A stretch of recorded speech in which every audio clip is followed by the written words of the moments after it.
Well, it's springtime, and that means it's time to get the Allis fired up for mowing duty. The grass is growing very well, and don't want it to get too far ahead of me. I have some brush I want to cut too. But as you can see, I still have my back blade on here from scraping snow. So the first thing I need to do is park this where I'm going to put it. I'm going to put it over another spot here in the shop, in the barn. And then I've got to disconnect the snap coupler. Attachment points, the two here and then the one underneath, because the brush hog that I have here, this Woods brush hog, works off a regular tongue. It's not a snap it's a pull behind. It's not a 3-point or a snap coupler hitch. So what I've got to do then, I have the attachment here that you can see, the snap coupler drawbar that hooks in. I'll show you how that goes in. It's fairly simple. Those of you who have snap couplers, you know how easy it is to do. And then I just have to attach this like you would a normal pull behind implement. Part of my maintenance on this before I go to use it is, I think I told you before, with this old brush hog, the seals are shot in here, so before I use it, every time I have to open up the gearbox here and fill it with, at least put a fair amount of grease in it. I also use some heavy oil too to make kind of a slurry to keep it well lubricated, and I have to do that every time I use it. But hey, it's a whole lot easier than trying to replace something like this or repair it. And then I've got 3 grease nipples on the drive shaft for the PTO. There's one there at the back of the shaft. Maybe I can see it better from the other side. Hang on, just let me walk around the tractor here. I'll show you that's got to be done then too. And that's just straightforward. You just put the grease gun on it and pump it till it starts to squirt out. You can see there's another grease nipple there on the front end of the shaft, and then on your PTO spooler here. And then there's one down in the front. You can't see it from here, but and then I can attach it that way. And then it's just the one remote, hydraulic remote with this ancient tractor. But I don't need more than one on this because there's plenty of weight on this brush hog that gravity drops it back down. I only needed to lift it up. So I didn't do much cleaning up on it last fall, and I didn't bother to sharpen the blades. I don't think you have to sharpen them every year unless you're hitting a lot of rocks, because they're such heavy duty blades, and it's doing 540 RPMs when it's at full throttle, so it still is doing a pretty good job. If it turns out that my cuts are looking pretty ragged, then I'll pull it back in here and pull the blades off and sharpen them, but otherwise I'm not going to worry about it. So that's where I am here. I got to do these maintenance things and get out and get some field mowing done and some brush piles that I want to kind of eliminate before they get too overgrown.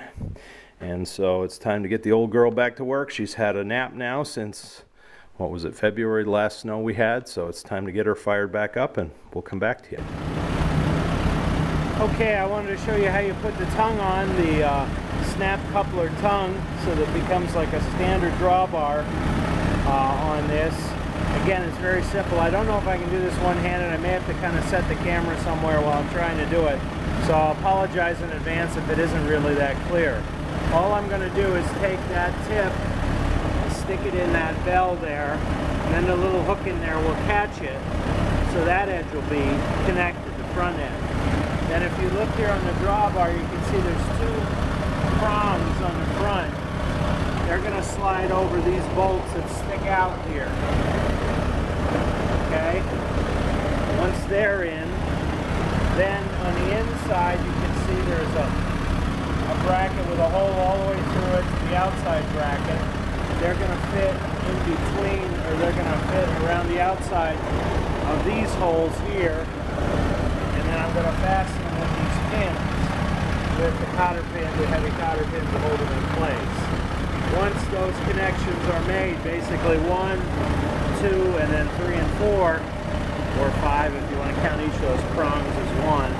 It's a fairly simple connection, then it's solid, and I'm all ready to go. So we'll see what I can do. Again, I'm not sure where I can put the camera, So it's not my way, but that you can still see. Let's try that and hope I don't knock it off the off the tongue. So first move, and this is solid steel, so it's got some weight to it, so you might have to muscle it a bit.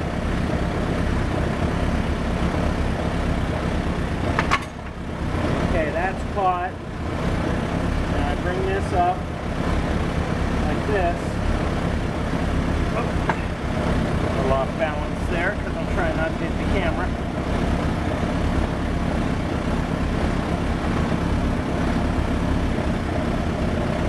Hang on, I'm going to move the camera up a little higher because I got to work right there where it is. Let's see if you'll still be able to see it if I do that.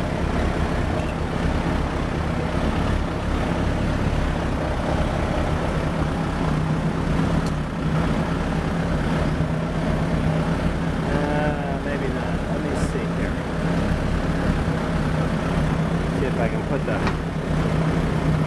pin tongue there. Alright, this is far from perfect. Maybe you can see what I'm doing when I do this.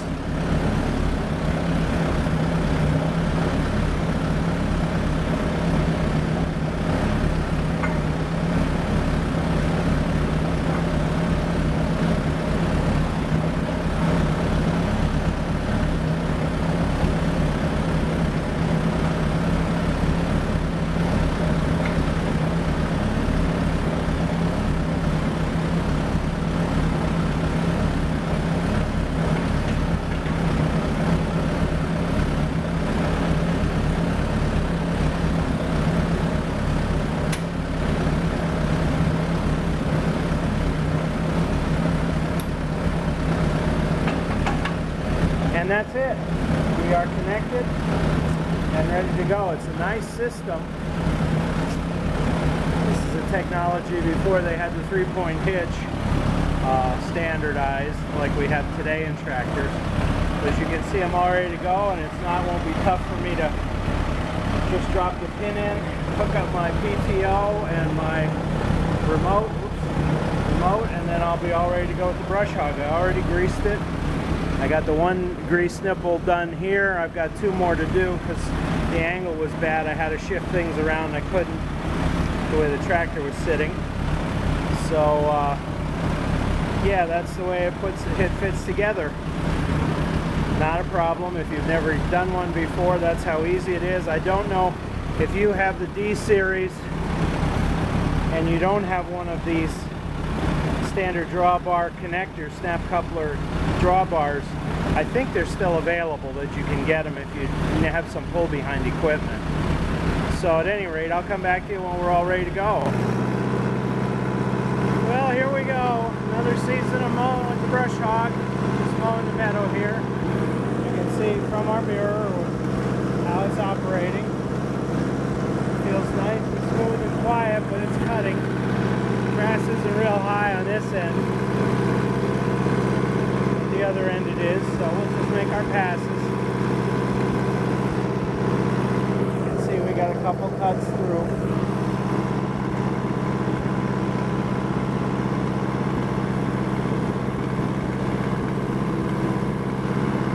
And I have to cut some brush too with this, not just the grass.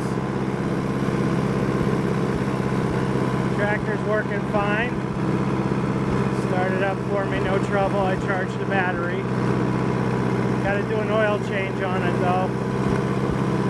But I got to get a filter from Allstate's Ag Parts.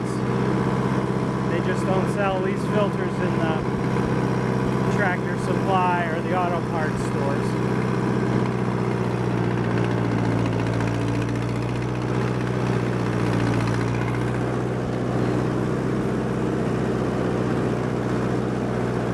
So hopefully another successful year of mowing with the old Allis and the brush hog.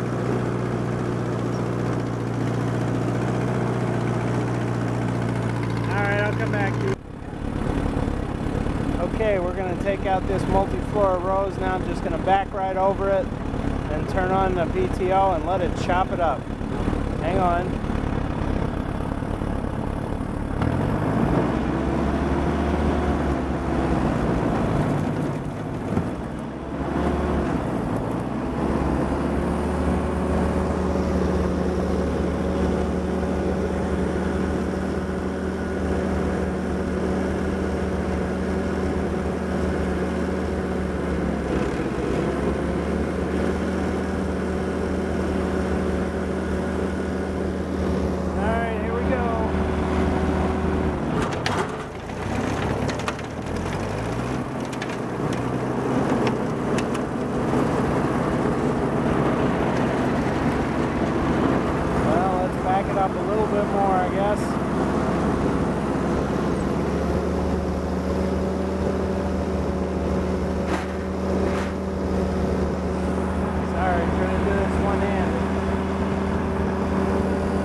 Well, sorry, it was hard to show you from the tractor the job that the brush hog did, and sorry about the camera jiggling around while I was trying to go back and forth and work everything one-handed. But this bare spot is where that big multiflora rose bush just was a few minutes ago.